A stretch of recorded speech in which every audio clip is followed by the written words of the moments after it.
গুরু কি বাহি কেবলম। আমি আপনাদের ক্ষণিকের জন্য একটি ছোট্ট বশীকরণ টোটকা বলছি, ভালো করে খেয়াল করে শুনুন। একটু গুঁড়ো চূর্ণ নেবেন, আর মর্তমান কলার এক টুকরো নেবেন, তাতে একটু জল দেবেন, ভালো করে এটাকে পেস্ট করবেন।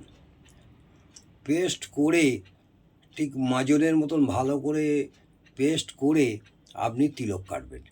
তিলক কেটে আপনি যাকে বশীকরণ কাছে করছেন বা যার উদ্দেশ্যে এই বশীকরণটা করবেন তার সামনে এই তিলকটা পরে যাবেন।